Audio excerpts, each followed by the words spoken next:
Autism নিয়ে একটা গল্প হোক। আমরা যখনই কোনো আলোচনায় কোনো একজন আত্মীয় স্বজন বা পরিচিত কেউ যার সন্তানের ব্যাপারে শুনতে পায় যে বাচ্চাটির অটিজম আছে বা ডিটেক্টেড হয়েছে বা নির্ধারণ করা হয়েছে, তখন প্রথমেই কি মাথায় আসে? ও হো, আচ্ছা, ছেলেটার বয়স কত? কেন ছেলে, কেন মেয়ে নয়? অটিজম কি শুধু ছেলেদের? এটা নিয়ে প্রচুর ভ্রান্ত ধারণা আছে। মোটামুটি ভাবে রেশিওটা এরকম ভাবে প্রচলিত যে 4:1। আদতে কি সেটা সত্যি?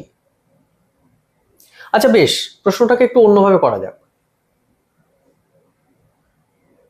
আমরা প্রত্যেকটা জিনিসের জন্য বলি না, father of nation, father of অমুক, মাদার অফ অমুক। অটিজমের ফাদার্স কে? একজন নয়, দুজন। আমরা সবাই জানি তাদের নাম। একজনের নাম ক্যানার, আরেকজন অ্যাসপারজার্স। তো ক্যানার যে সময় তার পেপারটা বেরোয়, সেটা খুব সম্ভবত 1944 বা 46, আমার যতটুকু মনে পড়ছে। সেই সময় উনি কিন্তু 11টা বাচ্চার কথা প্রথম ওনার পেপারে লিপিবদ্ধ করে যান এবং তাদের সম্বন্ধে একেবারে বিস্তারিতভাবে, পুঙ্খানুপুঙ্খভাবে তাদের কোন কোন বৈশিষ্ট্যগুলোকে নিয়ে আমরা অটিজমের কথা বলবো বা ভাববো। মজার ব্যাপার, এই 11 জনের মধ্যে 8 জন ছিল ছেলে, 3 জন মেয়ে। অদ্ভুত ব্যাপার, ইতিহাসের পাতায় তারা বিস্মৃত। তারপরে যা যা যা যা গবেষণা হতে থাকলো, আমরা দেখতে পেলুম ছেলে ছেলে ছেলে। যেন কোথাও ভাবে একটা খুব সুকৌশলে এটা যেন মাথার মধ্যে একটা ঢুকিয়ে দেওয়া যে অটিজম রোগটা বোধহয় ছেলেদের।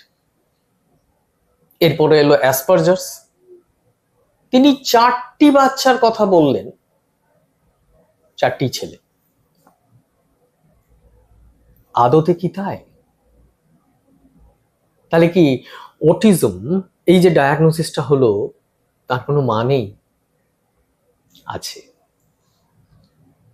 আমি যার কথা বলছি তিনি হচ্ছেন একজন রাশিয়ান সাইকিয়াট্রিস্ট এবং তিনি আসলে একজন মহিলা। সুখারেভা তার নাম।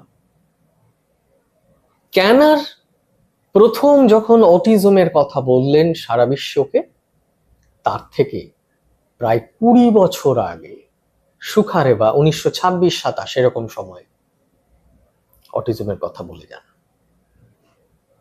এবং অদ্ভুত ব্যাপার, তার যে লিপিবদ্ধ করা ডকুমেন্টেড যে বাচ্চাগুলির হিসেব আমরা জানতে পেরেছি, তাদের মধ্যে কিন্তু অনেকগুলি মেয়েও ছিল।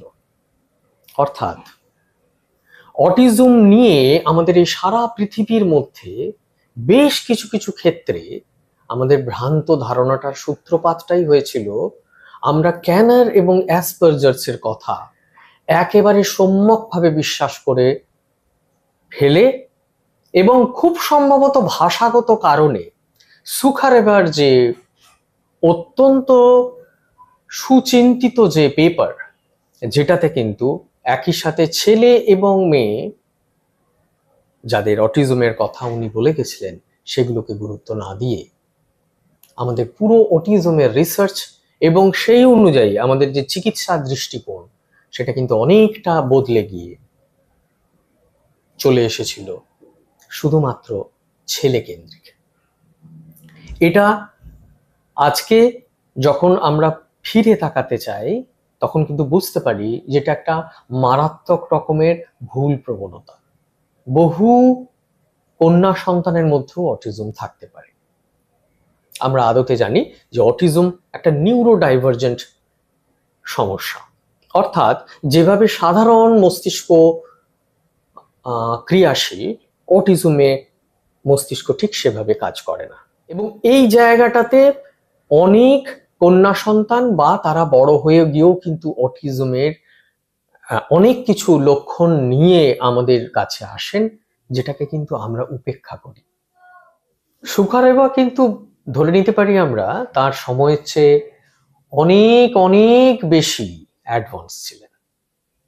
তা না হলে যখন অটিজম নিয়ে হৈ হৈ হওয়া শুরু হয়েছে তার থেকে কত বছর আগে কল্পনা করুন, 1926-27, তখন উনি অটিজমের কথা বলছেন এবং সেখানে কিন্তু সমান হারে গুরুত্ব দিচ্ছেন ছেলেদের এবং মেয়েদের।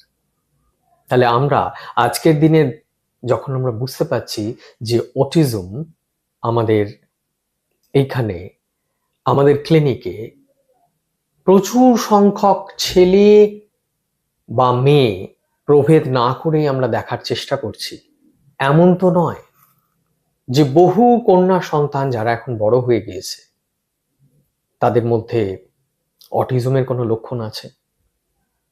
এমন কি কেউ চোখে পড়ে যে খুব একটা মিশুকে নয়,